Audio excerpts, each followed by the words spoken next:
Hello, everyone, and thanks for joining into the Caliper King channel.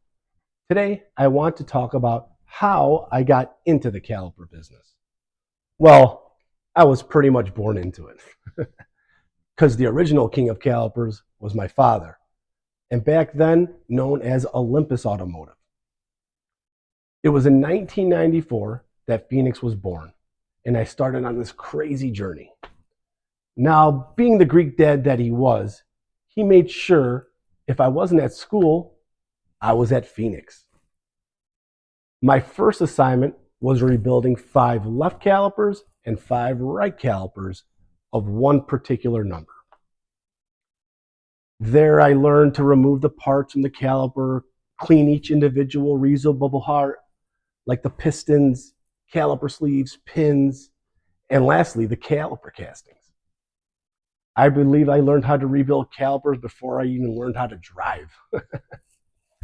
We opened the doors in a 2-flat, which was located in the heart of the city at 3803 West Grand Avenue. But the best part of my Saturdays was eating at Guy's Pizza off of North Avenue in Pulaski.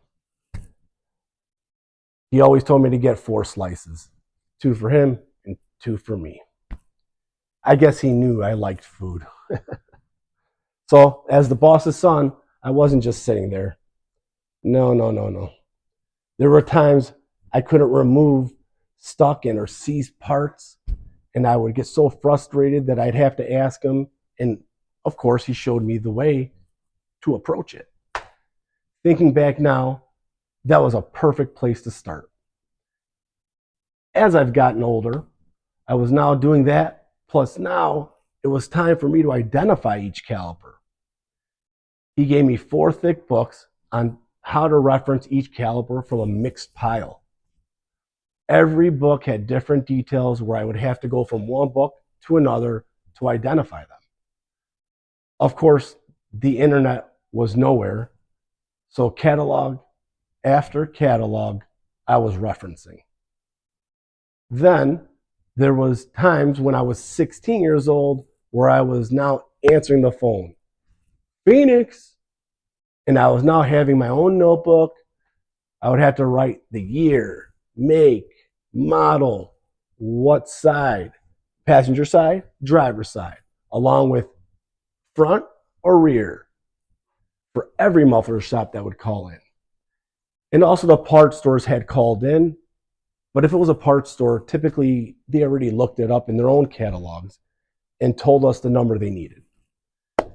Back then, there was only a few caliper rebuilders, and we mimicked the most popular one. At that point, the name was Autoline. Now, there are 10 to 15 companies with their own numbering system. So it's gotten really vast. Now, for the muffler shops, it was important to write the correct information as they called. My dad was always saying, write it down, don't forget. Don't show you're incompetent. I had my head pressing on the phone to my shoulder. That's because we didn't have a speakerphone option. At the same time, I'm flipping through Autoline catalogs. And at the age of 17, I wanted nothing to do with the business because I didn't see money where my dad lived a beautiful life. I just saw him work until he got home at 8:30 at night. But he was leaving at 6:30 in the morning. I was like, this isn't for me. Until one day, we had one Pep Boys order in Melrose Park, and he asked for 2 calipers that amounted to $90. I then thought to myself, man, I only need 6 to 10 of these types of orders in a day, and we'll be fine. Well, having that in the back of my head, I then graduated high school and went to community college for the first year. That was somewhat successful. Then I met with some church friends that were also going to the same community college. And one day, while we were hanging out, driving around, my one friend told me he was going to Arizona for his 2nd year of college. I'm like, wow, I want to do that. And to make a long story short, I was in Arizona the following year. And those same buddies were brothers and my roommates. I stayed there for almost 3 years and got the call that my dad now had cancer in the lower intestine.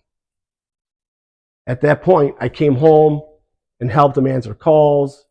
I was now writing checks when he went to chemotherapy. Meanwhile, I was trying at least to finish my associate's degree. Yeah, my associate's degree. Kind of embarrassing.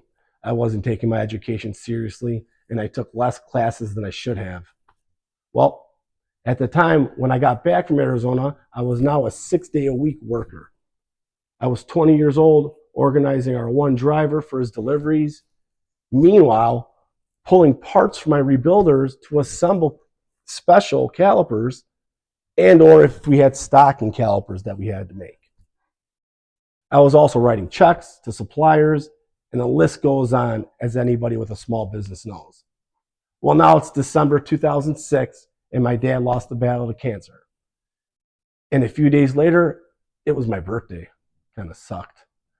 We were just hoping he would make it to my sister's wedding the following month, January 7th of 2007.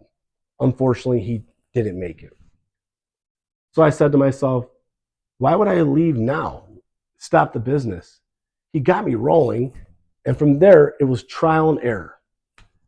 And boy, was it hard. I didn't have the knowledge he had, but he gave me the confidence to know I can do it. So I continued this journey of the unknown, making big mistakes. But I always went to work, with only Sundays off. And that was how my journey began at the age of 25, and now owning really the only caliper company that would rebuild customers' calipers the same day, or actually within an hour of receiving them. I am still proud of everything he taught me while he was around. But I always had in the back of my mind when he told me, you want to own a business, Thanasi, you have to have the guts with the fist pump near his stomach. I'll never forget it. And here I am today, fighting for my family of 7. I don't regret anything that has gotten me to this point. Again, my name is Thanasi, and I'm your Caliper King. Bless all my current subscribers, and let's get the show on the road. Break on.